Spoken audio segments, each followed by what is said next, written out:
People can try and tell you how to feel about music, but it's profound and it's deep and it's for no one else. Music is kind of, I started learning the drums when I was about 8, and I think that was to kind of counterbalance my sister's horse riding lessons. To scare the horses. To scare the horses away.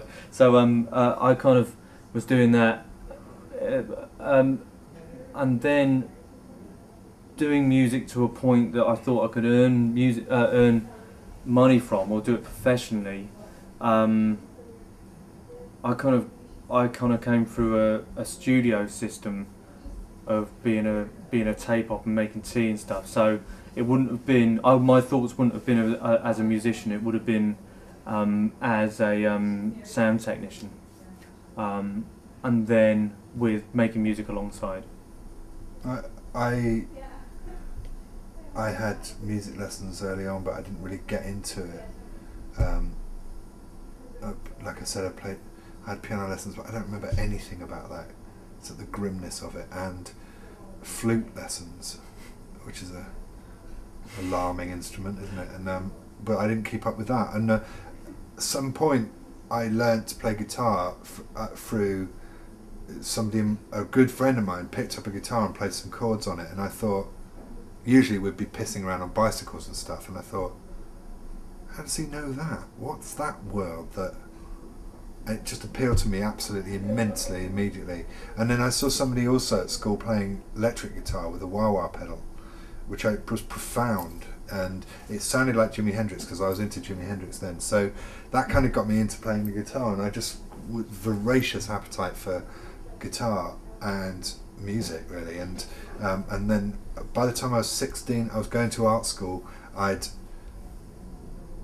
Music was so much more important to me. I did go to art school, but I joined a band very, very quickly, and then joined a band that I could earn money in a working men's club band, playing country music, and then went on to do other things. And I've never had another job other than play music since I was 19. When I first heard Led Zeppelin, I went from school on something, I can't remember what it was, but we went to Germany to another school that was twinned with our school, and it was really far out then, and this is the 70s, early 70s, and everybody had really long hair, which we were not allowed to have, and they could cook their own food in their studies and stuff, and they were playing Led Zeppelin, A Whole Lot of Love album, whichever one that was, the Lemon song as well, and it just blew my mind completely. It was the kind of combination of wild, kind of abandoned, kind of long hair and girls at school, which we didn't have,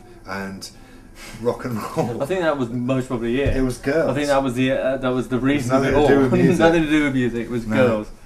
Well, me, I would imagine it was first time I actually ever heard music, realised music existed, was there's a track called "The Laughing Policeman," and I've got that on my iPod. Have you? Yeah. And especially for you. Well, I grew up in a little village, and there was a village shop, and I can remember going in to buy my sweets after school and hearing this laughing. And like music, you know, it's very rare to know when you first realise that music actually exists. Yeah. Out of speakers, you know, it just doesn't live in the air. And it was The Laughing Policeman, and it kind of like, it really freaked me out, and I was like looking at the radio, kind of realising then that this thing existed. I don't know what year it would have been. And then the next thing that completely changed my life is you're gonna go wildly from the Laughing Policeman to Public Enemy. Yeah. Yeah, that's cool. but then it was Public Enemy. I was into hip hop. I was a kind of really rubbish break dancer. I was into DJing. I kind of like was into that stuff. But then I was in a kind of under 18s kind of club, kind of in my best clothes, trying to pick up girls. And you weren't able to drink in there because it was all underage. And I kind of like, this guy legged it across the dance floor with this white label, gave it to the DJ. It was a ginormous nightclub that had a huge sound system in it, and he put on Rebel Without a Pause, and I knew music, hip hop music, and I think it was that thing. You're either going to kind of get an office job, and kind of music could be a thing that you kind of do, and I suppose I would have been 15 or so, and Rebel Without a Pulse came on. It was so heavy. It was so, and then that was it. That kind of solidly made. I think I was just wandering because I was just looking at girls, really. It's intense though. Music is so intense. That experience, I can experience that. I can feel that. You know, it's personal, isn't it? It's massive. It's life changing. Music is important because of all of the things that we've been talking about just now and more. Really, that it's your own personal. Nobody can. People can try and tell you how to feel about music, but when it happens, like Geoff was saying about hearing Public Enemy, it's profound and it's deep and it's for no one else.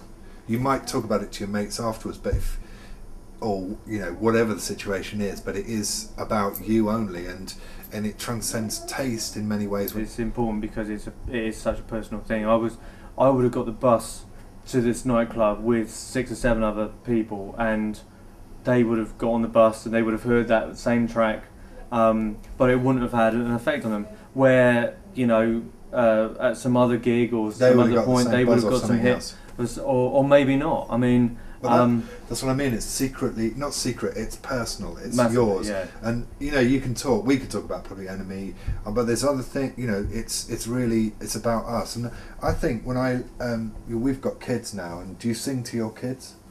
Yeah. And I think that's an important, communication. Music is. I don't really sing in front of people, but I sing to my daughter. You know, and I think it's important for her to have that kind of that musical kind of. It's not speech; it's emotion. You know, it's just when it hits you, you don't choose it. It just hits you.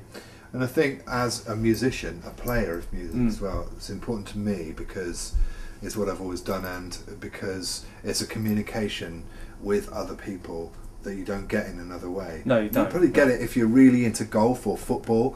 You know, you have that. Yeah. It's like when we're playing, when it feels right and we're playing, it is orchestral in its placement of sound. Yeah.